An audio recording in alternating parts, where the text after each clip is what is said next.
सत श्री अकाल बेटा जी। आज के वीडियो में हम डिस्कस करेंगे एम्पियर्स सर्किटल लॉ। कहता क्या है, थोड़ी सी डेफिनेशन पढ़ लेते हैं। ये बोलता है the line integral of magnetic field B around a close loop is equal to mu naught times the total current I enclosed in it. अब थोड़ा सा भारी भारी वर्ड लग रहे हैं। लाइन इंटीग्रल का मतलब क्या हो गया, है ना। टोटल करंट आई कैसे है, जब हम पिक्चर देखेंगे नेक्स्ट तो हमें समझ आएगा। पर थोड़ा सा इसको देख लेते हैं डेफिनेशन को, और फिर दोबारा इस पर आएंगे और समझेंगे। देखिए, इसको मैथमेटिकली इस तरह से लिखा जाता है। यहाँ पे बोला जा रहा है line integral of magnetic field. ये रही हमारी मैग्नेटिक फील्ड। अगर डॉट प्रोडक्ट हो लेंथ के साथ और साथ में बोला जाए इसे, तो बोलेंगे हमने क्या निकाल लिया, लाइन इंटीग्रल। दिख रहा है इंटीग्रेशन का साइन। और क्लोज लूप के कारण ये गोला लगाया गया है।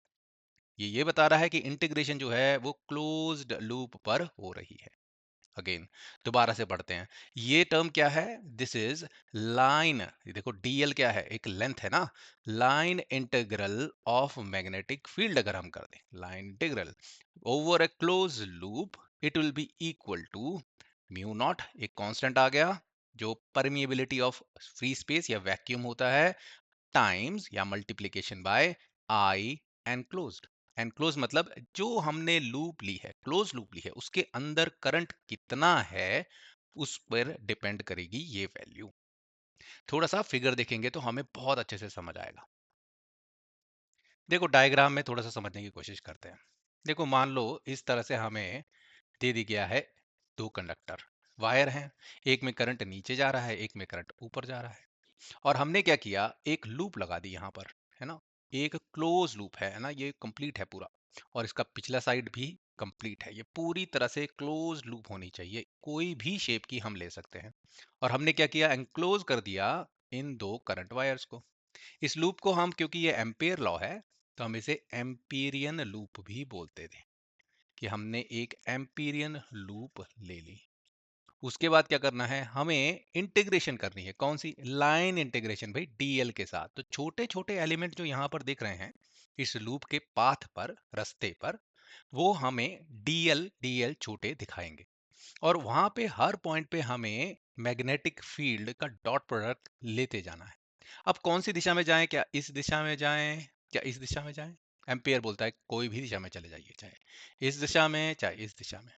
बस आपको क्या करना है, डॉट प्रोडक्ट निकालते जाना है। तो इस तरह से हम समझ सकते हैं। यहाँ पे दो कंडक्टर हैं, मान लीजिए यहाँ पर इसके कारण मैग्नेटिक फील्ड इस तरफ है, यहाँ पर इस तरफ है। और छोटा छोटा एलिमेंट ये डॉट से दिखाया हुआ है, यही छोटा एलिमेंट है। तो डॉट प्रोडक्ट निकालते गए। अगर सबको इकट्ठा कर दिया जाए तो हमारा ये फॉर्मूला बैठ जाएगा। अब आप बोलेंगे सर ये तो बहुत कॉम्प्लेक्स लग रहा है, शेप क्या लेनी है, क्या फिक्स है। नहीं, we can take any shape. कोई भी शेप ले लें, बस क्लोज्ड होनी चाहिए। ये जो रास्ता होगा सर, क्लॉकवाइज जाना होगा कि एंटी क्लॉकवाइज, एनी डायरेक्शन। इस पाथ का एक डायरेक्शन मान लेंगे, यानी कि हम चलेंगे कहाँ, यहां से जा सकते हैं, हम क्या बोल सकते हैं, एंटी क्लॉकवाइज या क्लॉकवाइज। आप कोई भी डायरेक्शन ले लीजिए, एम्पियर बोल रहा है। कोई भी शेप ले लीजिए एम्पीरियन लूप की। अगर आप ये काम कर देते हैं, इस इंटीग्रेशन को सॉल्व कर देते हैं, तो जितना भी करंट अंदर है ना, वो म्यू नॉट से मल्टीप्लाई कीजिए, आपको ये दोनों इक्वल मिलेंगे। अब बेटा ये हम कर क्यों रहे हैं, थोड़ा सा आपको लग रहा होगा बहुत कॉम्प्लेक्स है। बेटा ये कुछ नहीं है, ये एक शॉर्टकट है। किस चीज के लिए सर, मैग्नेटिक फील्ड निकालने के लिए, इसकी वैल्यू।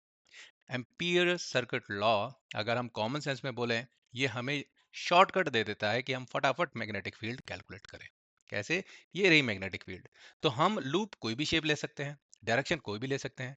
तो हम इस तरह से ये एम्पिरियन लूप सेलेक्ट करते हैं जिससे ये जो है सेम रहे, कांस्टेंट रहे, इंटीग्रेशन से बाहर आ जाए। और फिर डीएल का हमें इंटीग्रेशन करना आता है क्लोज लूप में।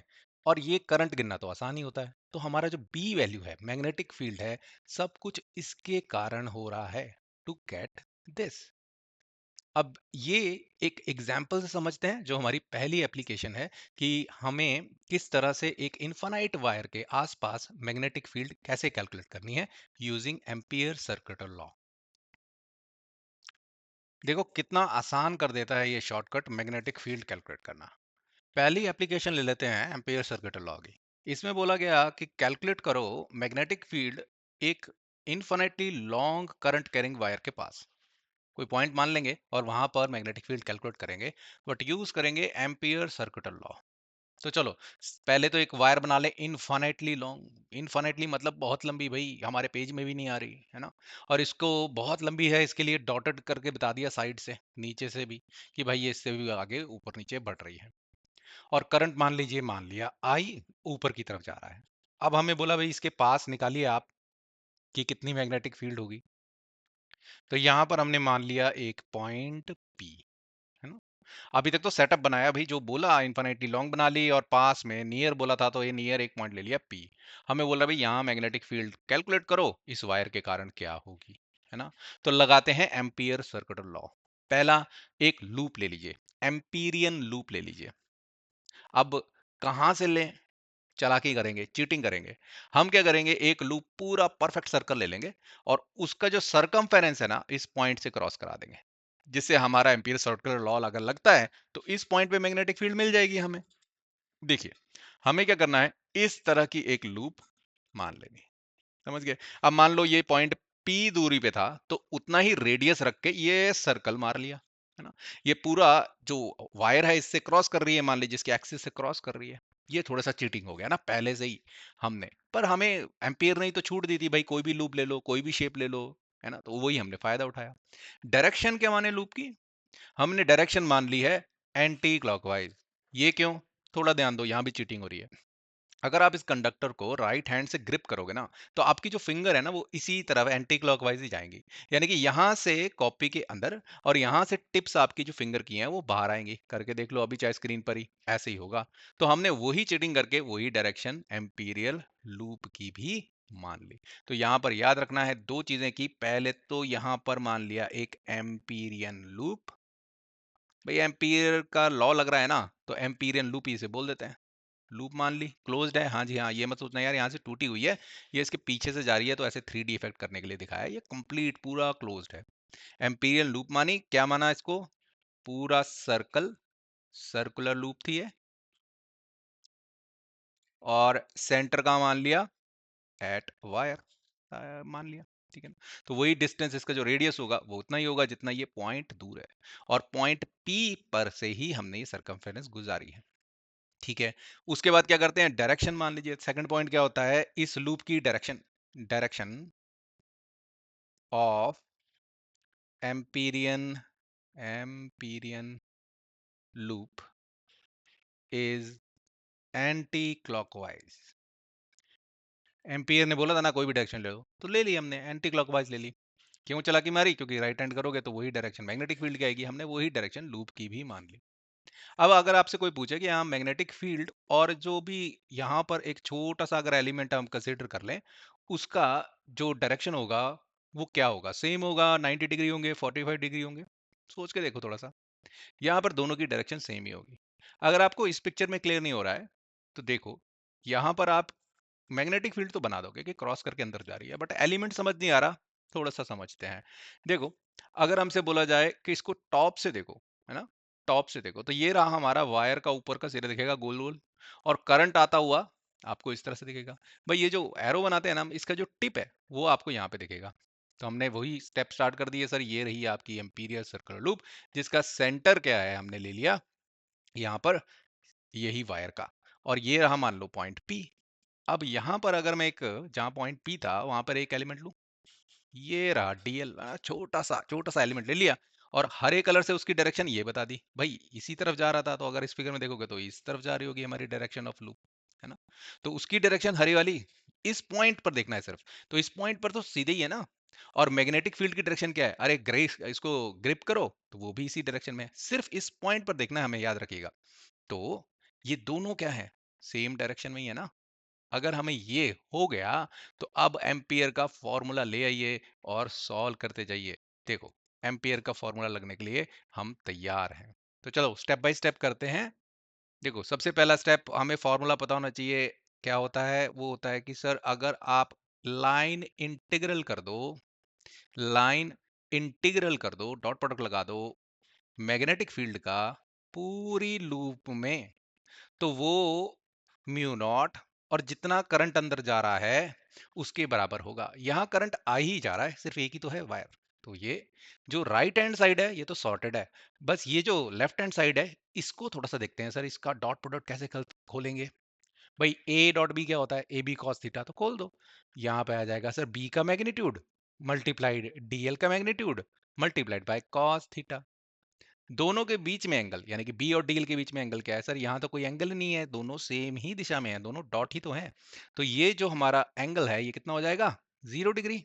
और इससे क्या हम बोल सकते हैं कि कॉस जीरो क्या होता है, 1। तो ये टेंशन खत्म। क्या रह गया भाई अंदर इंटीग्रेशन के, सिर्फ हमारे रह गया बी डॉट डीएल। इसको हटा देते हैं, इसकी जरूरत नहीं, तो बी डॉट डीएल रह गया।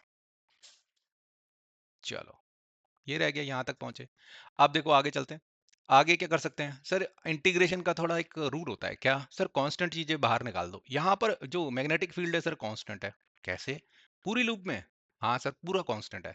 कैसे बताएं, थोड़ा सोचो। यहाँ पे अगर हम यहाँ पर इस तरह से मैं एक एलिमेंट बना दूं, ये एलिमेंट यहाँ ना लेते हुए मैं यहाँ ले लेता, है ना, या यहाँ ले लेता, कहीं भी ले लो, या यहाँ ले लेता। अब ये पॉइंट पी है, ये वाला पॉइंट पी है ना, तो इसकी दूरी क्या थी, ऊपर से देखोगे तो ये दिखेगा ना आर। अच्छा, अगर एलिमेंट आपने ये ले लिया होता सर, तो क्या आर चेंज हो जाता? अरे नहीं सर सेम। अच्छा यार ये होता तब भी आर रेडियस तो सेम है। यही तो चालाकी की हमने, हमने जो एम्पिरियल लूप ली इसीलिए सर्कुलर ली थी और सेंटर इसको मान लिया था, जिससे हर जगह यहाँ पर मैग्नेटिक फील्ड का जो मैग्नीट्यूड हो वो सेम रहे या कांस्टेंट रहे। और फायदा क्या होगा, कांस्टेंट चीज को बाहर निकाल सकते हो, इसीलिए ये शॉर्टकट यूज हो जाता है।